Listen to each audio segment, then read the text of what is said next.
Merci à vous. Je suis très impressionné devant cette salle immense. Je remercie aussi Jean-Michel Tavan et Yves Le Gall de m'avoir invité, et particulièrement Jacques Lecomte, sans qui je ne serais pas là. Donc merci Jacques. Voilà. Alors, en commençant cet après-midi, je me disais que j'avais deux défis. Il y en a un qui est déjà résolu, parce que le premier défi, c'était de dire comment essayer de maintenir votre attention après le déjeuner. Mais les danses brésiliennes, je pense, ont réveillé tout le monde, donc je suis rassuré. Et puis le deuxième défi, c'était en regardant les dessins de Bou, bon, qui ne sont plus là, mais on les voit un petit peu derrière, j'essayais de me dire, mais est-ce qu'il y en a un qui ressemble à un chef d'entreprise? Et bon, j'essayais de chercher, je me disais, il y en a plusieurs qui pourraient avoir un peu le profil. La seule chose qui m'embêtait, c'est que je n'en voyais aucun sourire. Et donc je me disais, comment arriver à essayer de vous transmettre un petit peu de ma passion pour l'entreprise, et aussi le fait que l'entreprise peut être un lieu qui soit source d'épanouissement et de développement pour les personnes qui la constituent. Alors, je suis conscient que c'est un défi énorme parce que l'environnement dans lequel nous sommes, parfois, peut laisser penser le contraire. L'entreprise, pour beaucoup de gens, c'est un lieu qui n'est pas forcément un lieu de bonheur.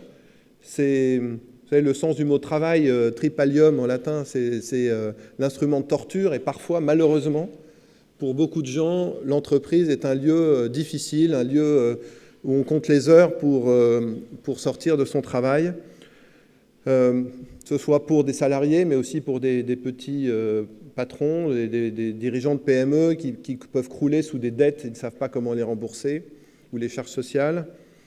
C'est parfois un lieu de conflits sociaux, donc avec des tensions de part et d'autre, du côté de partenaires sociaux, de la direction, d'ouvriers ou de cadres qui se trouvent au milieu et dans des situations difficiles.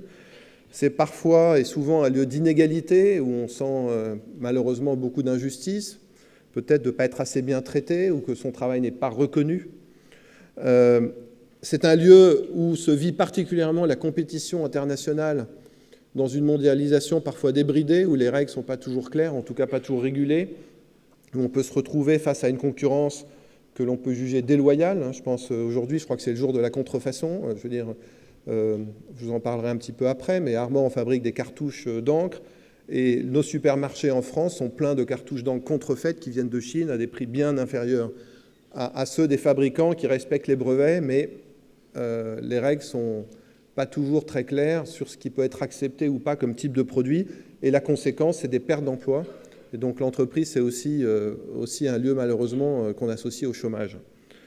Voilà, enfin, je ne veux pas en plus parler de la pression que chacun peut ressentir, qui peut aller jusqu'au burn-out ou plus, parfois un type de management que j'appellerais un type de management top-down, où on donne des objectifs du haut vers le bas en disant vous devez faire ci, vous devez faire ça, et vous exécutez.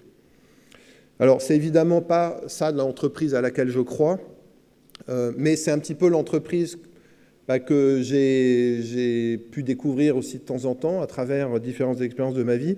Et j'allais dire, toute ma passion et ma quête de vie, si j'ai à la résumer, c'est chercher comment l'entreprise peut être un lieu de développement humain. Comment l'entreprise peut être un lieu de développement humain. Et voilà, donc je vais aborder ce sujet pas forcément comme une affirmation, mais plutôt comme une question. L'entreprise peut-elle être un lieu de développement humain, et si oui, à quelles conditions?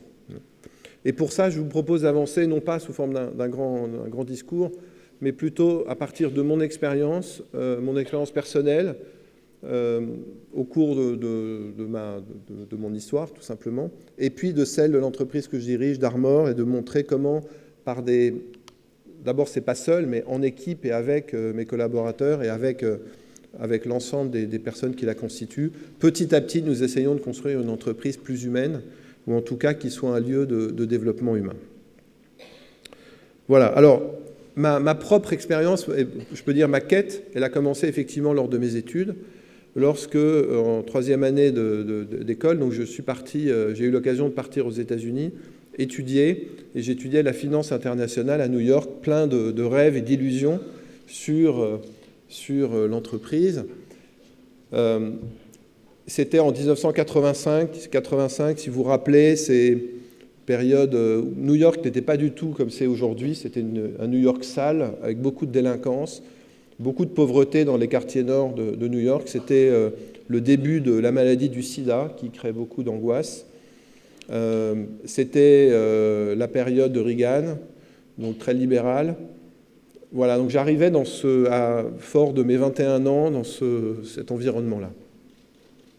Et j'étudiais donc la finance internationale et je me rappelle encore, à la première page de mon livre de finance, il était écrit « Le but de l'entreprise est de maximiser le profit de ses actionnaires. » Point. Voilà. Bon. Mais c'est la théorie de départ. C'est-à-dire, le but de l'entreprise est de maximiser le profit de ses actionnaires et donc elle ne doit pas, sous-entendu, elle ne doit pas s'occuper d'autre chose.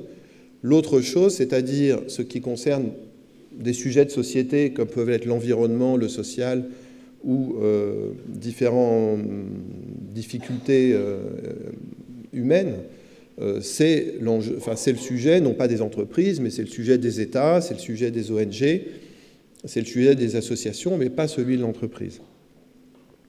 Et puis, je sortais de l'université et je voyais des personnes pauvres qui étaient étalées dans la rue. J'avais eu l'occasion d'aller dans les quartiers nord de New York, aider à distribuer la soupe populaire et de voir une misère absolument épouvantable.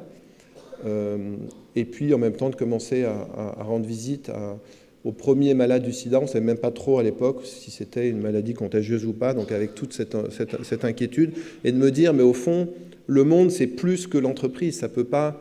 Enfin, le but de ma vie ne peut pas être simplement de devenir un homme d'entreprise qui va viser uniquement à maximiser le profit de ses actionnaires ou son propre profit. Il y a quelque chose qui n'allait pas, en tout cas dans ma quête et dans ma quête de sens. Et c'est au contact notamment dans le Bronx des personnes plus nécessiteuses et notamment en aidant à distribuer la soupe populaire que j'ai cheminé en me disant je ne peux pas simplement mener ma vie comme cela, il faut que je poursuive. À l'époque, il y avait ce qu'on appelait la coopération. En général, on la faisait dans une banque ou dans aussi une grande entreprise française à l'international. Et je me suis dit, non, moi j'ai envie de creuser cette quête. Et c'est comme ça que j'ai eu la chance de partir au Chili, qui était à l'époque 1986, donc c'était la période où le général Pinochet était au pouvoir, un pays avec une fracture sociale extrêmement forte. Il y avait les pro-Allende, les pro-Pinochet, tout ça se battait, c'était très, très compliqué. Et un pays encore avec beaucoup de pauvreté. Et moi, ma mission, c'était d'être dans une banque de développement pour aider à développer le logement social et les petites entreprises. Et j'y suis allé avec l'idée de continuer à poursuivre cette réflexion, de me dire, est-il possible que l'économie soit au service du développement des personnes, et en particulier avec une visée sociale. Voilà, donc ça a été toute une expérience sur place. Et je me suis rendu compte que ce n'était pas toujours évident, parce qu'une banque a des contraintes de rentabilité, il fallait qu'elle cherche ça. Et notamment, donc, dans mon rôle qui était de donner du crédit à des petites entreprises, je me suis rendu compte qu'arrivait toute une série de petits entrepreneurs, appelés à l'époque micro-entrepreneurs, qui ne pouvaient pas avoir accès à un crédit bancaire parce qu'ils n'avaient pas la possibilité de donner des garanties matérielles. Et puis en même temps, on avait créé un outil qui s'appelait le capital risque pour permettre la création d'entreprises de gens, de jeunes ingénieurs, etc., qui voulaient développer leur boîte. Mais la plupart de ces micro-entrepreneurs avaient des tailles trop petites pour qu'on parle de statut juridique, de création d'un actionnariat, etc. Et donc, ces personnes n'avaient pas de réponse de crédit bancaire possible pour développer leur activité. Et à l'époque, au Chili, ces micro-entrepreneurs représentaient 400 000. Il y avait 400 000 micro-entreprises qui employaient la moitié de la population active. Donc c'était un enjeu absolument considérable. La plupart étaient dans ce qu'on appelait l'économie informelle, c'est-à-dire dans les poblations, qui sont l'équivalent des bidonvilles au Chili. Et c'est là où, avec un ami, nous avons appris l'existence au Bangladesh de la Grameen Bank, fondée par Mohamed Yunus, qui est plus connu aujourd'hui parce qu'il est devenu prix Nobel de la paix depuis, et qui nous a transmis le savoir-faire de la Grameen Bank pour que nous l'adaptions au Chili. Et c'est comme ça que nous avons créé une des premières banques de microcrédit d'Amérique latine qui s'appelle Contigo. Voilà. Et donc, cette expérience, pour moi, a été très importante parce que ça a été l'incarnation, en tout cas, d'un rêve, d'un premier idéal possible, de voir que j'avais pu étudier l'économie et l'entreprise, non pas simplement pour maximiser le profit de ses actionnaires, mais pour un rôle utile social, puisque nous apportions une solution pour, en tout cas, un certain nombre de ces 400 000 micro-entreprises qui ne pouvaient pas obtenir de crédit bancaire. Et pour vous donner une idée à quel point les logiques étaient renversées, pour être client de la banque Contigo, il fallait prouver qu'il n'était pas possible d'obtenir un crédit bancaire d'une banque traditionnelle. C'est exactement l'inverse. L'autre chose, il fallait aussi qu'on prouve qu'on pouvait venir à la banque à pied ou en bicyclette, parce qu'on s'était rendu compte que si les gens prenaient le bus pour rembourser leur crédit, ils dépensaient une grande partie de leurs revenus dans du transport et que, quelque part, ça déréglait leur équilibre financier, bon, etc., etc. Et puis l'autre chose, il y avait un concept de solidarité, puisque pour obtenir un crédit, en fait, il fallait rassembler 4 ou 5 personnes autour de soi qui étaient aussi des micro-entrepreneurs et qui avaient confiance les uns envers les autres, parce qu'ils étaient quelque part comme en fait, caution entre eux. Et quand un crédit était accordé, la banque disait « oui, nous estimons que le crédit peut être accordé », mais la décision était celle du groupe. Et donc, chacun s'engageait à rembourser pour l'autre si, effectivement, l'un défaillait. Donc, il y avait un concept de solidarité très fort qui remplaçait la garantie matérielle exigée par les banques.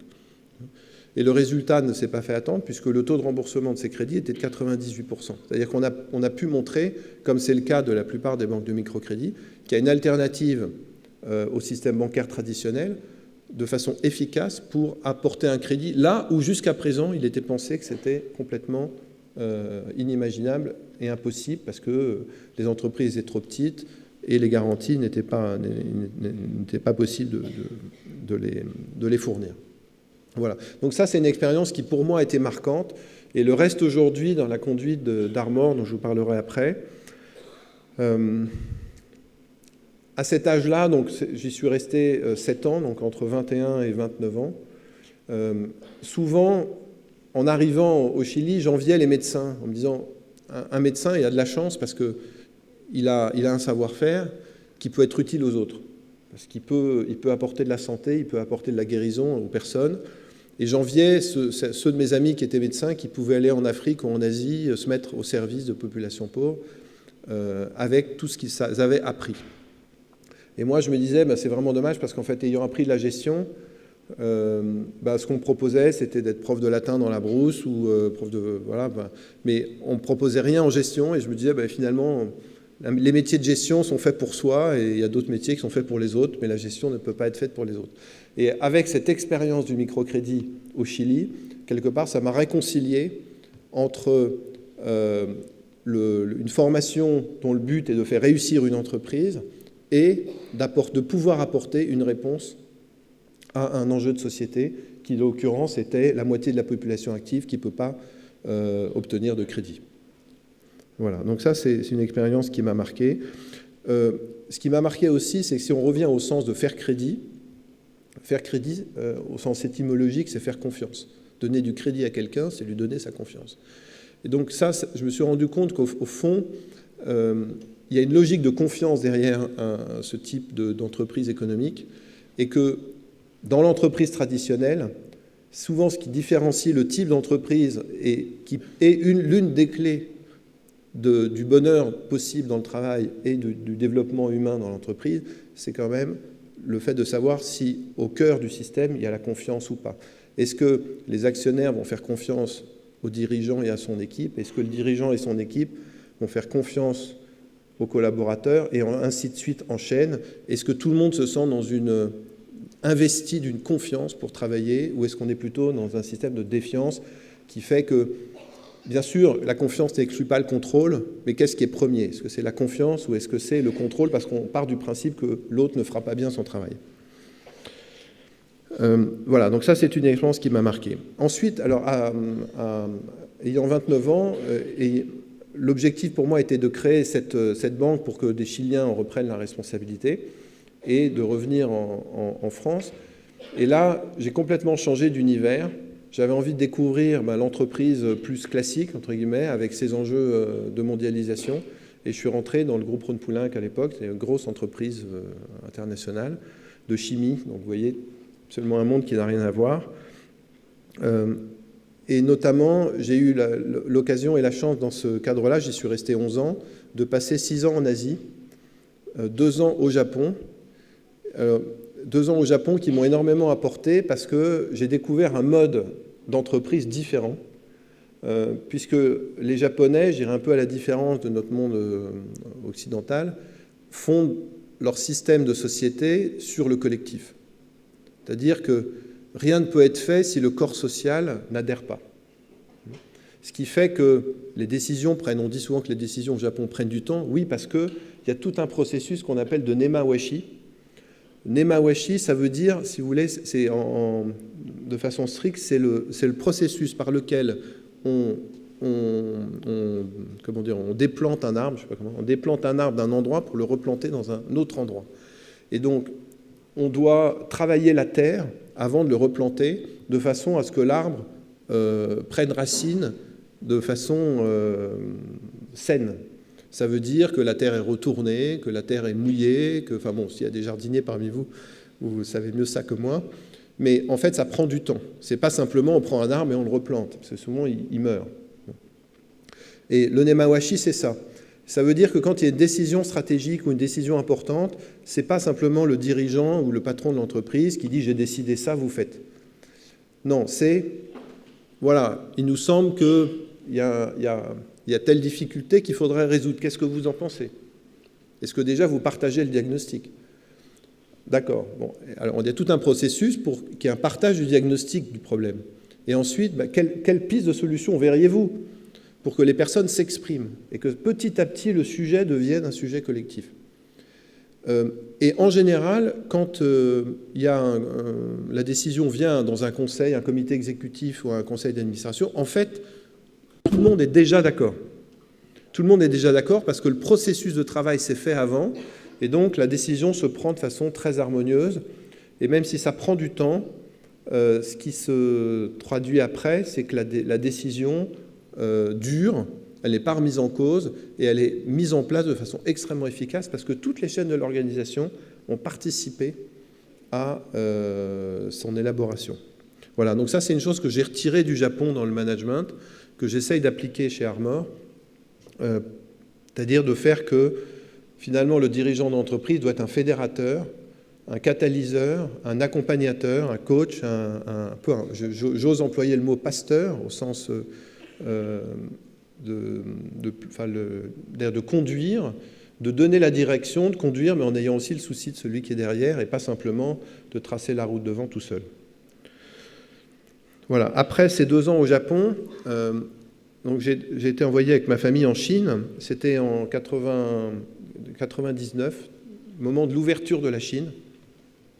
Une expérience absolument passionnante où le Parti communiste chinois avait compris qu'en fait, l'enjeu principal, c'est l'unité de la Chine. Et que pour financer l'unité de la Chine et pour maintenir l'unité de la Chine, il fallait annuler des foyers de perte, et notamment, il y avait énormément d'entreprises d'État qui perdaient beaucoup d'argent.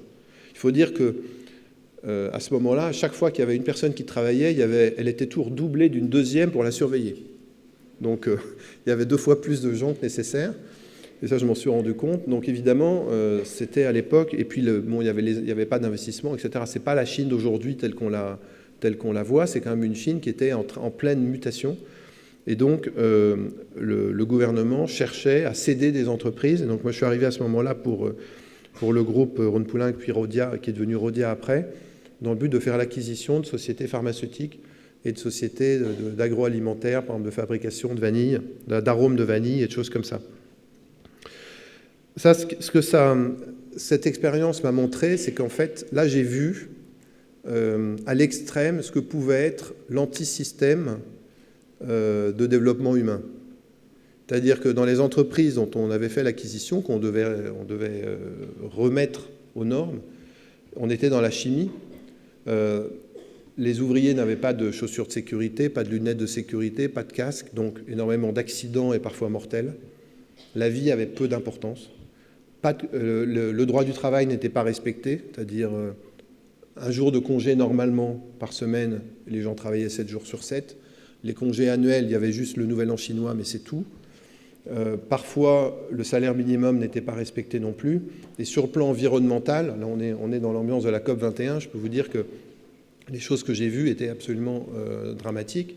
C'est-à-dire dans une usine chimique, les effluents chimiques, au lieu d'être traités en fait correctement, alors quand on arrivait, on voyait un bassin et on voyait des poissons rouges dedans, et les dirigeants chinois nous disaient, mais écoutez, regardez comme on respecte les normes, vous voyez, même les poissons rouges se sentent bien dans l'eau. Bon, après traitement. Simplement, quand on a fait l'acquisition des sociétés et qu'on a dû regarder un petit peu ce qui se faisait de plus près, ce qui se passait, c'est que 90% des effluents chimiques étaient envoyés dans les nappes phréatiques, les 10% étaient dilués 10 fois et les poissons rouges étaient mis un quart d'heure avant les visites. Voilà. Mais ce que ça traduit derrière ça, c'est tout un système en fait, où le but était de produire, mais sans aucune attention à l'environnement, avec toutes les conséquences dramatiques que l'on connaît. Je dirais que c'est encore le cas aujourd'hui. Un petit aparté, une des raisons pour lesquelles je pense qu'on pourrait avancer dans la COP 21 aujourd'hui, c'est que pour la première fois, la Chine voit la nécessité pour elle-même d'avancer, puisque les niveaux de pollution atteints sont tels qu'il y a un risque pour la survie de ses propres habitants. La pollution à Pékin, à Shanghai ou même à Hong Kong aujourd'hui est absolument dramatique. Parfois, on arrive à ne plus voir à quelques mètres. Et en tout cas, même pour la respiration des personnes, c'est absolument épouvantable. Donc il y a un besoin de mutation et de prendre en main cet enjeu de façon extrêmement forte. Alors pour moi, ça a été un démarrage. Bon, aujourd'hui, on parle beaucoup de développement durable ou de RSE, responsabilité sociétale d'entreprise, qui concerne notamment l'environnement, le bien-être des salariés et le rayonnement sociétal.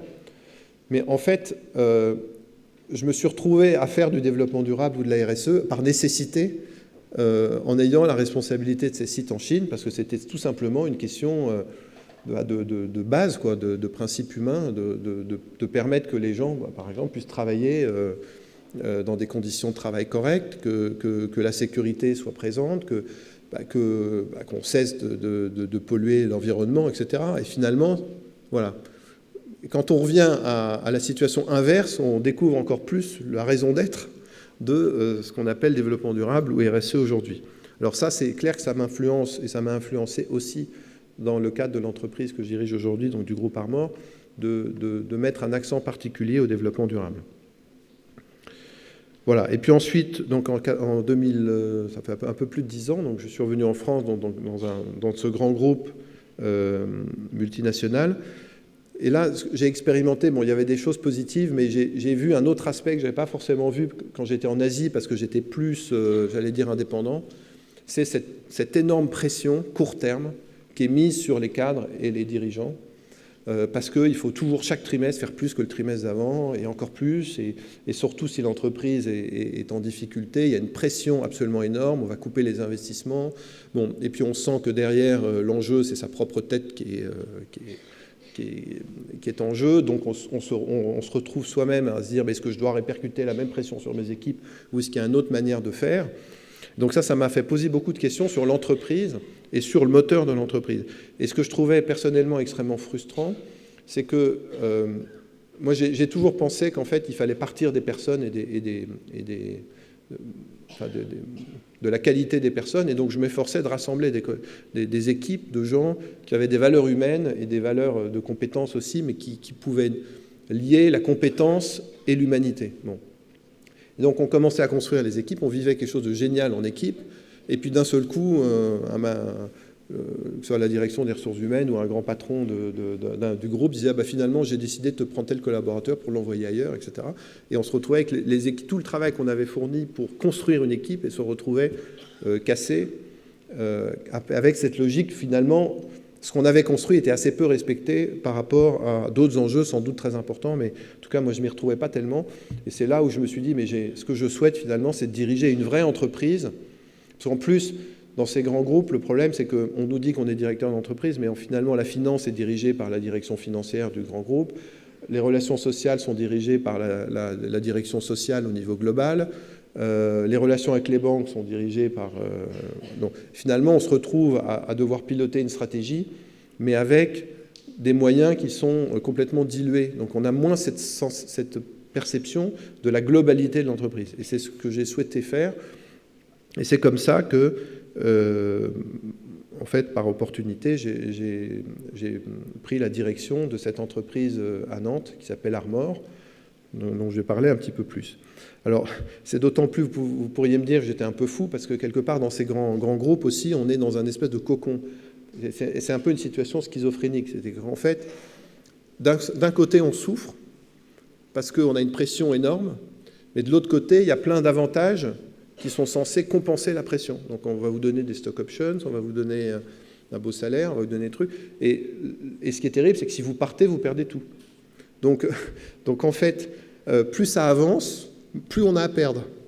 C'est ce qui fait qu'aujourd'hui, moi, j'arrête pas de rencontrer des gens qui sont extrêmement malheureux là où ils sont, mais qui me disent, tu comprends, le choix que je fais, c'est forcément d'attendre ma retraite, parce que si je pars, ce que je perds est énorme.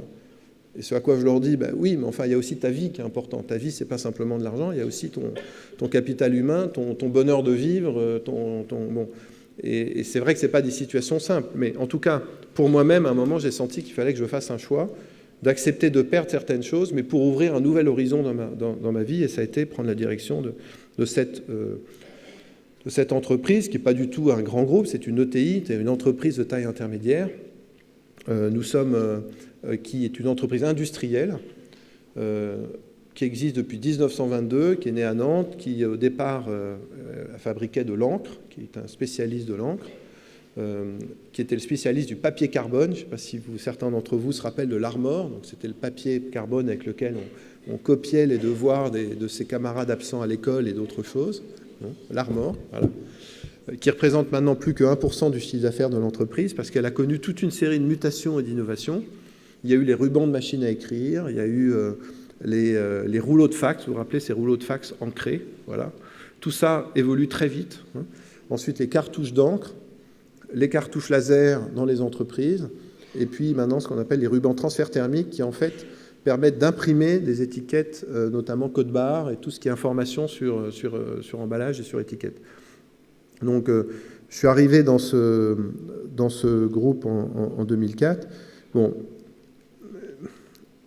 certains pourront dire que j'étais un petit peu masochiste parce que ce n'était pas un groupe qui était forcément en très bonne santé, pour différentes raisons. D'abord parce que les résultats étaient en berne.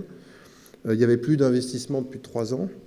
Les gens travaillaient dans des conditions de travail assez... du type de Zola, j'allais dire, parce qu'on travaillait dans des vieux bâtiments un peu noirs, et même dans mon bureau, je ne pouvais même pas fermer la fenêtre, il fallait que je travaille avec des gants l'hiver. Bon.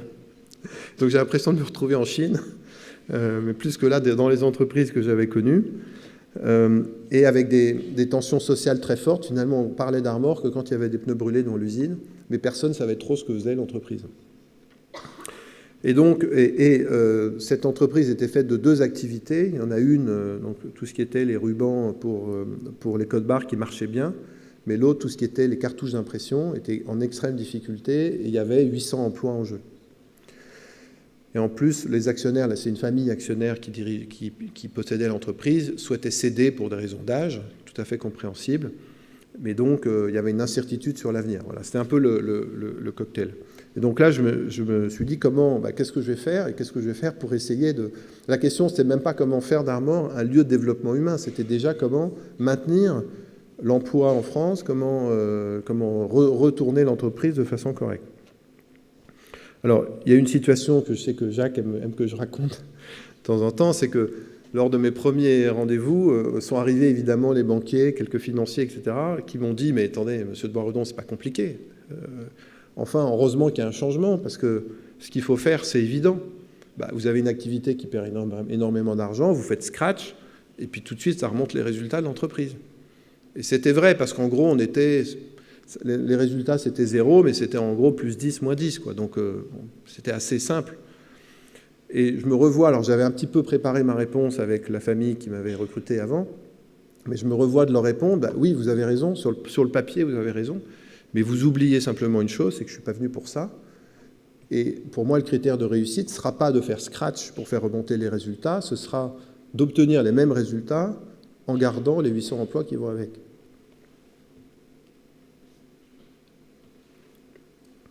Il m'a fallu un peu de temps pour montrer que c'était vrai, parce que ça ne se faisait pas du jour au lendemain. Mais un petit peu d'émotion quand je le dis, parce que nous l'avons fait. Voilà, donc...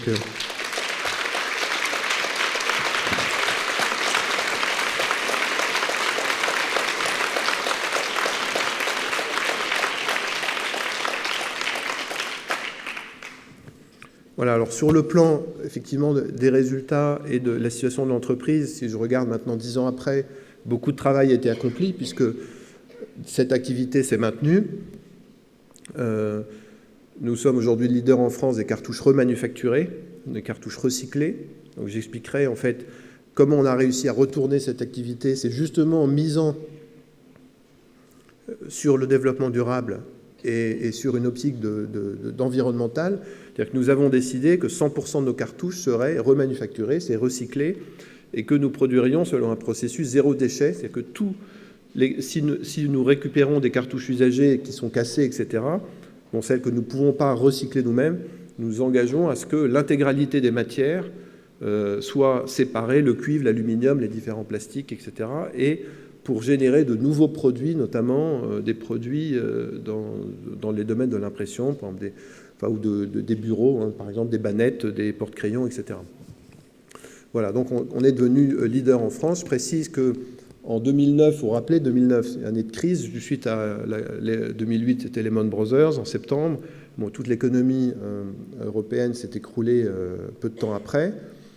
Et cette activité, quelque part, dont un certain nombre de gens pensaient qu'il fallait la supprimer en 2004-2005, c'est elle qui nous a permis de maintenir les résultats de l'entreprise, puisqu'en 2009, les cartouches remanufacturées d'Armor, les ventes ont bondi de 40%. C'est-à-dire qu'en fait, on a rejoint, étant donné qu'on fait faire des économies aux entreprises et qu'en plus, sont des produits qui respectent l'environnement, on a rejoint une quête des entreprises, c'est-à-dire de faire des économies, et on était dans le moment du Grenelle de l'environnement aussi, c'est-à-dire un début de conscientisation des enjeux environnementaux. Voilà, comme quoi l'histoire n'est jamais... on ne peut jamais dire qu'une entreprise est foutue, il faut parfois prendre les choses par un autre bout. Ça, c'est une de mes convictions, c'est-à-dire tout dépend de l'angle par lequel on regarde le problème. Au même moment, donc en 2004, nous étions numéro 4 mondial sur les rubans transfert thermique pour imprimer les étiquettes code barre. Aujourd'hui, Armor est leader mondial, numéro 1. Nous avons fait ça en multipliant les volumes de production par 3 dans un environnement économique pas forcément facile, en maintenant l'intégralité de l'emploi et en accompagnant l'évolution de l'entreprise par de la robotisation, mais qui en fait n'est pas allé contre l'emploi, parce que ça s'est combiné en même temps par une politique de conquête où nous fabriquons intégralement tous nos produits en France, mais nous avons établi des filiales de finition des produits et de commercialisation qui nous a permis de prendre des marchés internationaux, et au même moment de créer une université dans l'entreprise qu'on appelle l'Université Armor, qui permet d'accompagner les évolutions des métiers et qui fait que le personnel, notamment ouvrier, manœuvre, qui avant faisait du travail manuel, parfois en plus générant ce qu'on appelle des TMS, des troubles musculaires squelettiques, en fait, sont devenus maintenant pilotes de machines robotisées, c'est-à-dire donc avec un travail beaucoup plus intéressant, et par l'université avec la possibilité d'acquérir un BEP Pro, CAP Pro ou Bac Pro en pilotage de machines robotisées. Et tout ça avec l'appui total des partenaires sociaux et des syndicats qui ont vu une possibilité de promotion humaine. Nous avons... alors, ce qu'on a mis en place aussi, c'est dans l'entreprise des groupes de formation qu'on appelle BICOM. BICOM, il y a le mot communication et bi pour être, hein. Mais l'idée, c'est des groupes où, par exemple, par groupe, on fait du théâtre, on fait les clowns, on fait différentes choses pour libérer la parole et faciliter la communication entre les gens. Avant le travail en usine, il y a des groupes d'échauffement aussi qui sont faits sous forme de jeu, parce qu'on s'est rendu compte que 90% des problèmes physiques qui interviennent dans l'usine interviennent dans les 10 premières minutes, et qu'en fait, en faisant un échauffement avant, on élimine une grande partie des problèmes physiques. Voilà, je pourrais vous citer beaucoup d'exemples. Là, samedi matin, je vais inaugurer la crèche d'Armor. On a investi 900 000 € pour créer une crèche d'entreprise, parce qu'on s'est rendu compte que notre personnel a en moyenne 35 ans sur le site. On a embauché 250 personnes depuis 10 ans. 35 ans en moyenne, ça veut dire des familles avec jeunes enfants. Et la grosse difficulté pour eux, c'est le souci, on s'est rendu compte, c'était le souci de leurs enfants. Comment faire pour finalement libérer les parents qui travaillent du souci de leurs enfants, tout en leur assurant que leurs enfants vont être bien accompagnés. Donc ce sont les personnes de l'usine qui font partie du groupe de pilotage et éducatif de la crèche, pour qu'ensuite tout ça génère de la sérénité. Une autre chose qui nous paraît importante, c'est l'accueil de la fragilité. Et ça, je vais insister un peu là-dessus, parce que je crois que, je dis souvent, la qualité d'une entreprise et la qualité de la relation humaine dans l'entreprise dépend de la manière avec laquelle l'entreprise est capable d'accueillir en son sein la fragilité. Je pense particulièrement au handicap, mais pas seulement. Il y a des fragilités visibles, il y a des fragilités invisibles. Il y a dans l'usine, par exemple, nous sommes spécialisés dans l'accueil notamment des sourds et muets. Il y a 10 personnes sourds et muettes qui sont dans les chaînes de production et 5 personnes qui sont formées au langage des signes. Et c'est vraiment très beau quand on y va de voir comment ça communique, mais en même temps, je serais incapable de vous dire qui est sourd et muet et qui ne l'est pas. Tellement les personnes travaillent ensemble. Et en fait, c'est souvent quand je dis bonjour à l'un ou l'autre que je me rends... par la manière de répondre, je me dis « Ah bah oui, j'ai complètement... » Parce qu'en fait, il n'y a pas de différence. Et je crois qu'une de mes convictions aussi, c'est qu'il faut faire attention à ne pas stigmatiser les gens en les séparant, mais autant que possible les intégrer, parce que finalement, on a tous un handicap quelque part. On parle des personnes handicapées, mais en fait, une personne handicapée des jambes, elle a sa tête qui fonctionne très bien, et nous, on a peut-être tout qui fonctionne bien, mais peut-être que le cœur est un peu handicapé, ou la capacité de communication l'est aussi un peu. Donc, il faut générer un esprit un peu différent. Et ce qui me frappe, c'est que quand on a aussi des personnes ayant un handicap mental ou physique, quand une équipe accueille une personne fragile dans l'entreprise, dans son service, ça change complètement les relations entre eux, puisque la personne qui a un handicap est capable de dire « j'ai besoin de toi ». Alors que souvent, des personnes dites normales n'osent pas dire « j'ai besoin de toi ». Et donc le fait d'avoir quelqu'un qui a la simplicité de dire « j'ai besoin de toi », en fait, change complètement la relation au travail.